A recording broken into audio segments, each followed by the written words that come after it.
Hey, Shannon. Hi there. How are you doing? I'm good. How are you? Nice to meet you. Nice to meet you as well. Yeah, you're looking forward to a little bit of a breakout sesh? Yeah, absolutely. Happy to be here. No, that's really, really good. I mean, we'll hopefully have some people coming in after the session on the main stage finishes, which would be good. And hopefully have some people come in, have a chat to us. And I mean, as far as how we want to do it, you guys sent through some seeding questions, which is really good. Hopefully a few people will be in here and ask some questions too. But I really wanted to just give you the opportunity to talk a little bit about Skubana. We can use those seeding questions to have a chat about Skubana. And I'd love for you to introduce yourself and talk a little bit about Skubana at the start, if that's cool. Okay, yeah, sure. Yeah. That sounds good. Nice one. Yeah, hopefully some people will join and switch their cameras on and kind of get involved. We don't know necessarily what the appetite will be for that. It's kind of early in the conference today. Hopefully we get Yeah, some chat, but you never know. And in the end, it's being recorded anyway. So, we've cool. got, it's well worth covering everything off anyway. Have you had a nice start to the day? What time is it where you are? It's just 9:30 in the morning, so not too far into the day. So, Sure. Nice one. yep. Nice one. I was having Yeah. a look at your LinkedIn, of course, beforehand. It was a lot of horse training stuff. Oh, yeah. That's super Yeah, interesting. it's really cold here right now. So, Ah, I was out breaking ice this morning. We're at, gosh, I don't know, maybe 9 degrees right oh. now, and so yeah, it's cold. So, it's always Yeah, fun. Hopefully we're gonna get back into normal temperatures here soon. yeah. I mean, that's the thing. I almost forgot what normal temperatures are like in the winter. I'm from Melbourne, Australia originally, so I've been in London for Oh, about yeah. So I've been in London for about 7 years, and the winters don't ever get any easier. They are still Yeah. like, oh my goodness, why is it so dark all day? And Yes. like, how can it be? I can't even remember leaving work with the sun up. I've forgotten what that is like. And then when it rolls back Yes. around again, I'm like, oh, this is a dream. How could I ever leave when it was I know. dark? Yeah. Yep. Winter solstice is, like, my favorite day. I'm like, "Okay, we get more sun now." Yeah, it's only up from here, right? Yeah. Incredible. Yeah, it is so like that. It's funny. It does make me like, there is a coziness to it though that I feel like I never got, Mhm. earlier in my life. Like, the kind of like, what is all this? Even like Christmas music, I was like, what are all these carols around like being cozy and all that kind of stuff. And then I moved to Europe and I was like, oh, I get it now. This all makes sense. Yeah. You know? That's Yeah, funny. it's Yeah. hilarious. It's hilarious. Did you have a chance to tune into the sessions before this one, or the main stage? I unfortunately, I did not. I was planning on it, but I had some things come up that I wasn't Of able to do course, it, so I of course. unfortunately, yeah. Yeah, yeah. No, no worries at all. No worries at all. Going to give us a couple of minutes to have them finish up on the main stage, and then we can go from there. I think we've got some people coming in now. So welcome to the people who are coming in.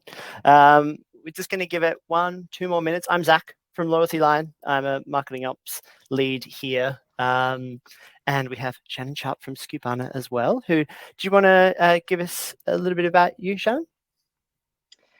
Sure.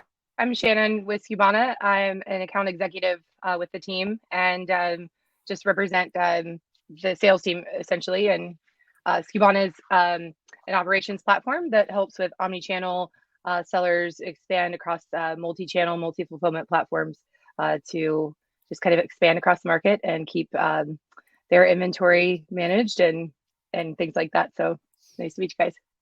Yeah, thank you so much for taking the time to jump on this in this breakout session today. To everybody who's watching, feel free. We've got up to 20 slots as well for people to turn their cameras on, turn your audio on if you want to jump in and jump into more of a conversation, or if you're not quite ready to turn the camera on. I know it's early in some places, so feel free to just pop some messages in the chat, or you can use the Q&A function as well. Keep an eye on those as well, so if anything comes up there. But I thought, just to kick us off, Shannon, maybe we could have a quick chat just to kind of follow along from the conversation that was happening on the main stage. Could you tell us a little bit about how Skubana solves the really common challenges that brands who struggle with omnichannel, especially around inventory management, data management across different channels, how does Skubana help with that? So essentially, our goal is to really unify, across your channels. So basically, one single source of truth for your order management, supply chain, back office operations. So basically, we're like the data source of truth, inventory, and everything of that nature. Really, essentially, to automate and grow your business.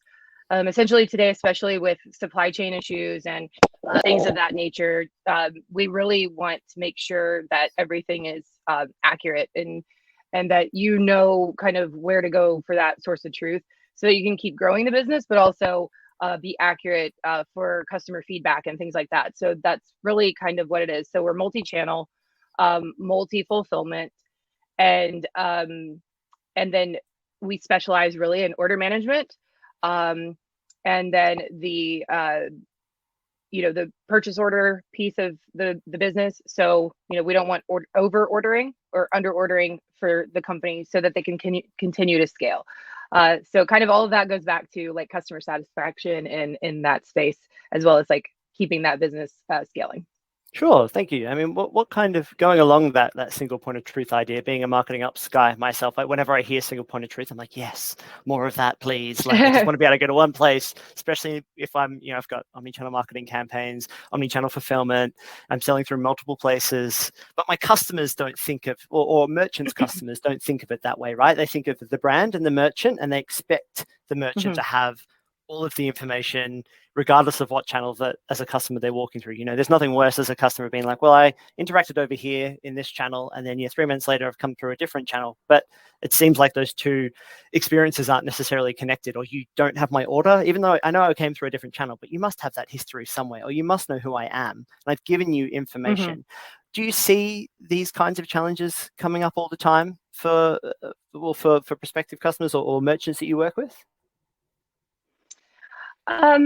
Yes, I do. I think that, mainly it's like related to out of stock issues where, they're overselling or they're not performing to the level that they need to be for their clients. So really, I don't think, I think on the reverse side of of the issue is because supply chain demands are so strong right now, clients, their customers aren't not willing to wait for products, and as long as they know when it's going to come, as far as like the communication between client customer, we're good, right?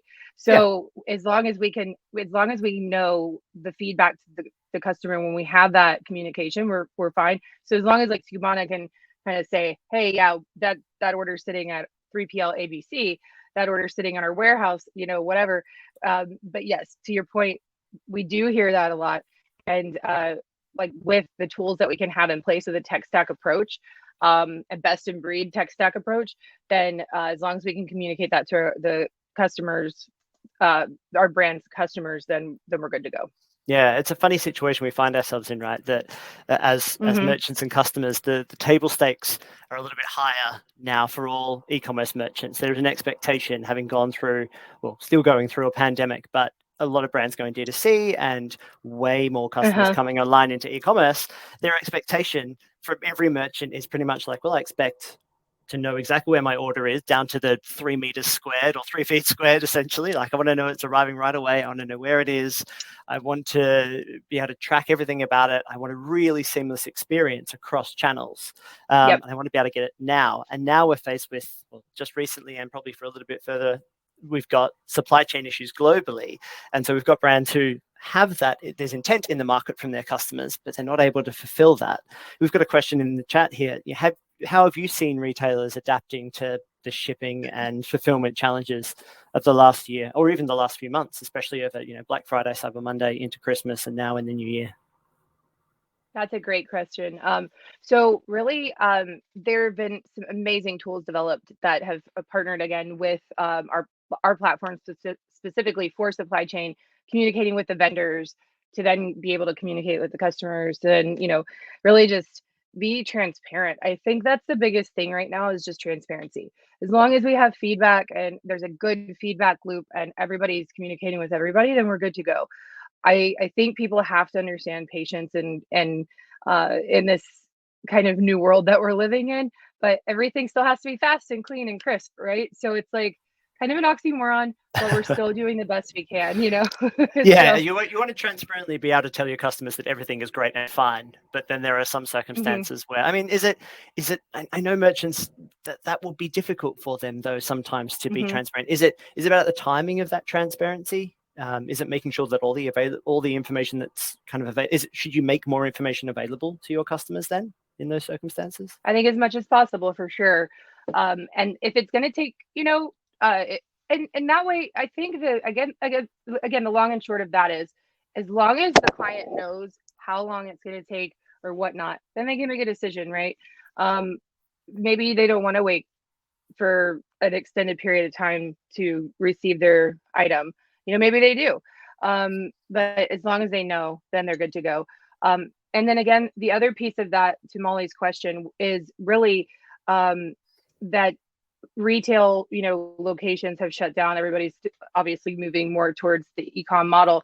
But now coming back into 2022, we've got a lot of people going back to some retail locations and the mixed model again. So we're starting to go back to a little bit of a mixed model, back to the omni-channel, back to we're opening up some more POS and some e-com mix and some more wholesale presence. And so that adds a little bit of a layer of complexity as well. So as we start thinking about that, it's very important to have these tech stack approaches for the customer feedback loop again.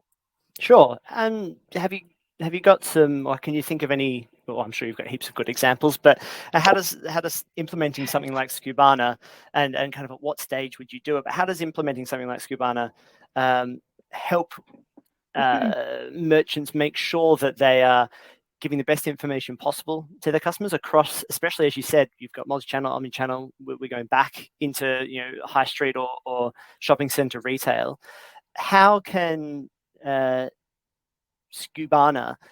use that information and make sure that transparent information is available to everybody throughout the organization, and use that to help build customer loyalty and retention? Well, so kind of going back to that central source of truth for inventory management, forecasting, demand planning, things like that.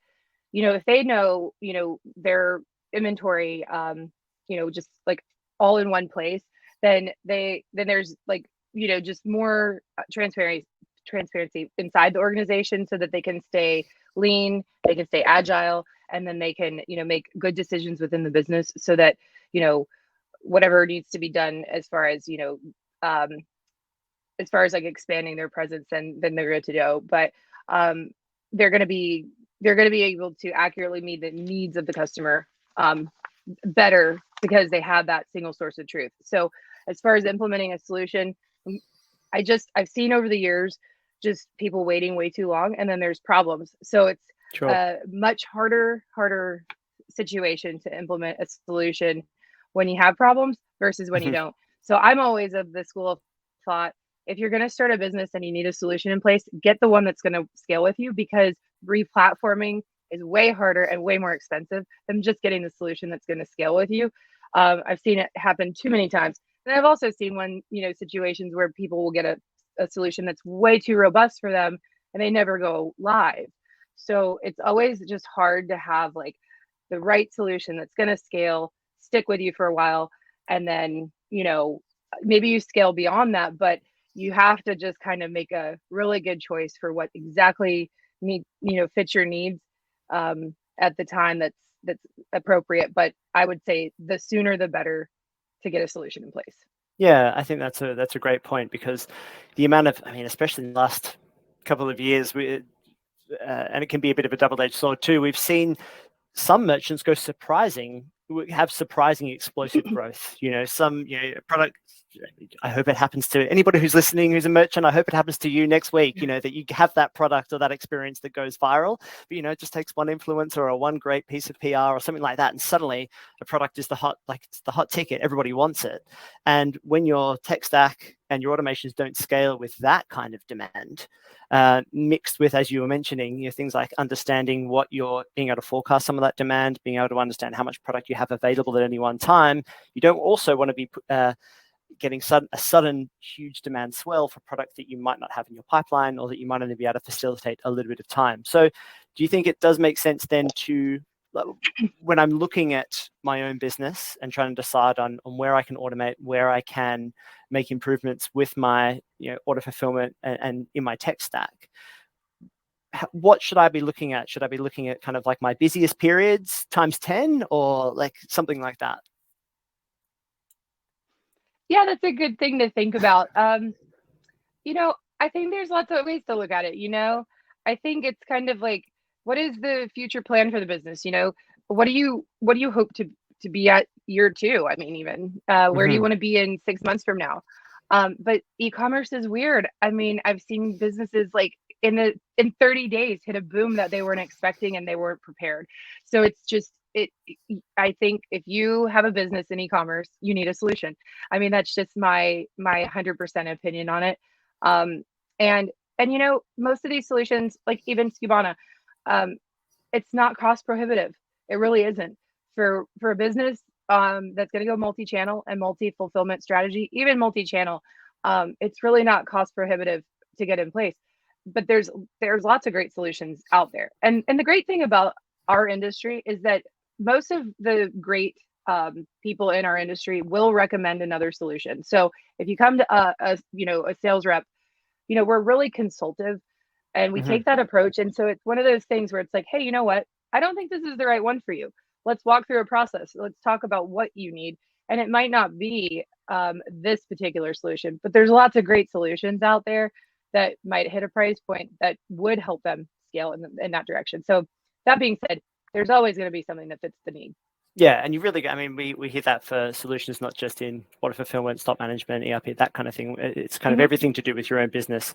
Knowing your own business really well is so key to this, and working with any agency, app, whatever, they should help you learn a little bit more about your own business and a little bit more about your customers in order to help you pick the right solution.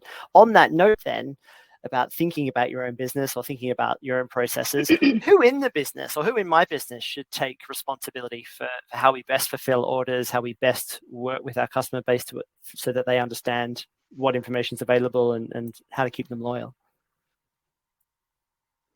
I'm sorry. Could you clarify that question? Sure, yeah. So who's the best people, or who in my business should be looking after how we best fulfill orders? Like, who should take responsibility for order fulfillment within my business? Like in the brand business, you mean? No, I mean as a merchant, for example. So obviously there is like the operations fulfillment side, but there is more to the communication of that information to the customer and to the market. There's kind of, to me at least, it seems like there's a bit of mixed responsibility. There's obviously the executional work, and you're working with couriers and third-party logistics and all that kind of stuff, and your tech stack might be doing some of the work. But if, let's say, something doesn't go as perfectly well with an order, whose responsibility is it then to work that through with the client or the customer, or fix that issue if there is one? I guess, I deal with so many different types of businesses, from pre-launch all the way to, really large groups of, groups. So I think that it just depends on the brand or the business, right? So it could be the CEO that's dealing with that. It could be client services, but I think it just depends on the structure of the business. But I guess to the point at that, when you're dealing with clients, I think that everybody needs to take responsibility, and whatever it takes to make sure that client is satisfied, that's what it takes to make sure that client's satisfied. That would be like the best answer on that one. No, I like that a lot. The responsibility falls to everybody who has a touch point or who has responsibility to help fulfill that order and fulfill that brand experience as well. And this is what you were saying before around having really good data across all of your channels and having that single point of truth. Because if you have somebody who's on your online chat talking to a customer who has a concern, or somebody else who calls or hits you up on social media, that's probably all 3 or 4 different people, right? So one of them is going to be customer service, one might be managing, it might just be the chief marketing officer who's had a message on Twitter or on Instagram, for example. You need those people to be able to go and get the right information right away too. I have another question here. Someone's a bit nervous about expanding the market that they sell to. do you have any recommendations? Does Skubana have any recommendations on how to think about expansion and what kind of roadblocks or traps they should be watching out for when they're expanding? Definitely, again, back to having a tool in place. And yeah, I think, a lot of times people think about doing this in phased approaches, but again, I go back to always just having the proper tools in place. So like, as you think about like, when if you don't, you have, these booms on like Amazon, or you go to a marketplace and you didn't have something in place. But with things like having an inventory management tool in place and having the proper demand and planning strategy behind you, you're putting yourself in a really good place for the that expansion. So you can have things like buffers to the channels and protection from oversells and out of stocks and things like that.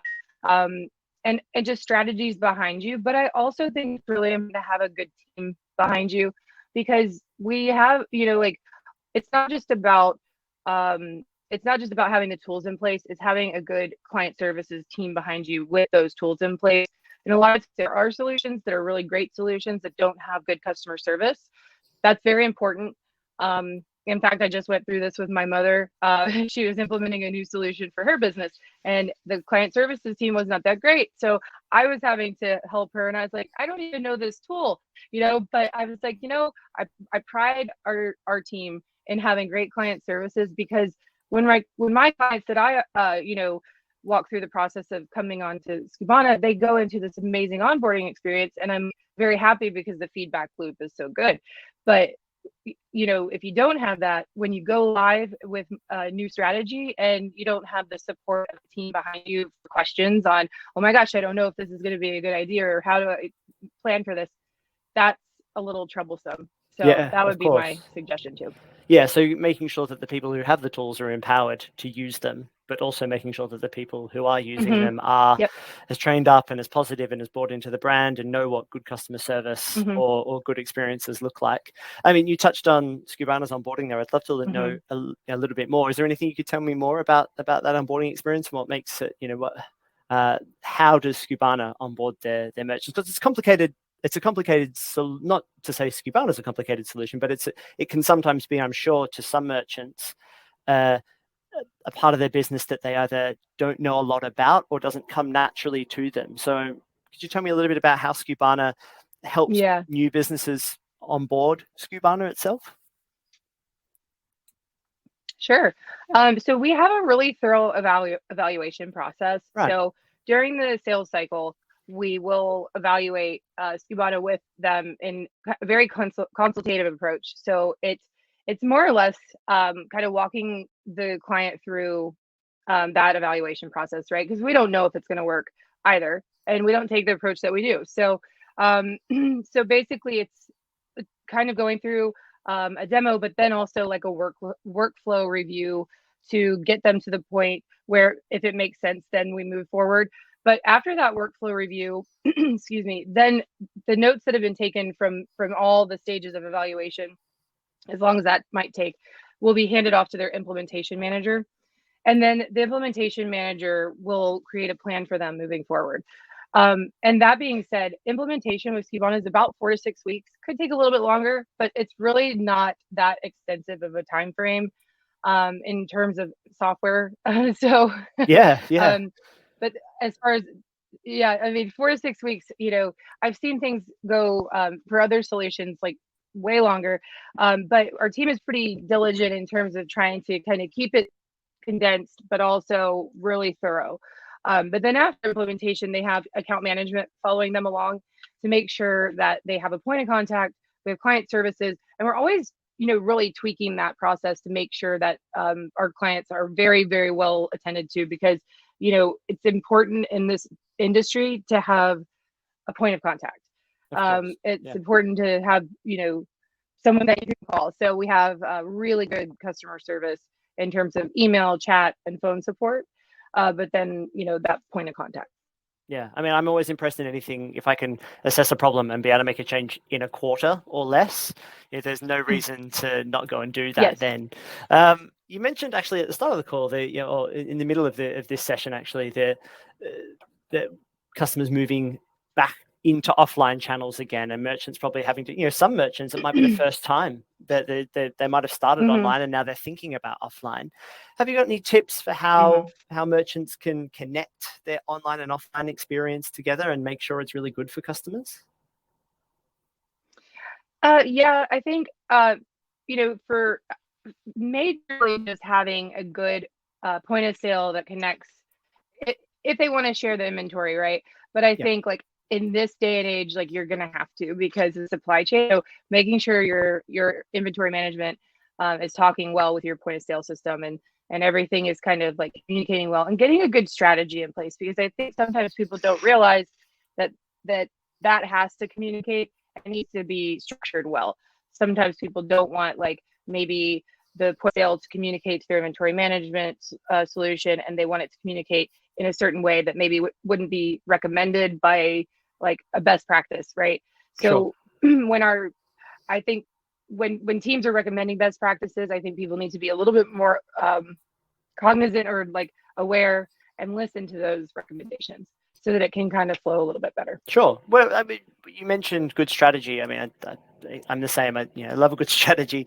But as we said, we're saying before about that shared responsibility of a good, pre, during, and post purchase experience. Who would, let's say, just a mid-sized business, where should that strategy be coming from? Should it be coming cross-departmental, or might it just be, should an e-commerce manager be looking after it, or do you expect a lot of, should it be a real cross-team effort on these kinds of offline online strategies? I think it probably should be a cross-team effort. I think that, having some input from the team is always great to have. Now, people can dive in and out of the conversations, throw their input in, and have maybe like a main evaluator. That's always a great way to go. But that way they can pull all the information together, and then we can, create a statement of work from there. But it's always helpful to have a lot of input, but have that one key player that's pulling it all together. Yeah. No, I agree. You've got to have that someone who's going to be like, all right, we need to make a decision here, or we need some consensus, have that consensus builder. Last month, as we just got a message saying that it's almost time to go back to the main stage. So we're running out of time, and we're working through some of these questions. It's been really, really, really good. I wanted to maybe finish on the joining up of Skubana and Loyalty Lion. Me quite interested in the loyalty side of things. But could you give us a summary of how you see Skubana increasing customer loyalty and retention? I think just accuracy of information, the more, again, going back to data integrity, being agile, and, as long as you have, what you need to be on point with the business and have that data source of truth, the better off you're going to be able to serve your customers and keep them happy.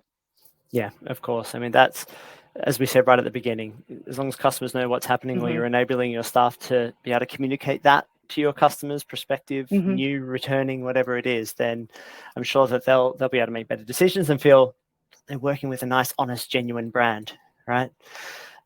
Is there anything else you had on your mind? We've been talking about opt-out, first-party data, those kinds of things.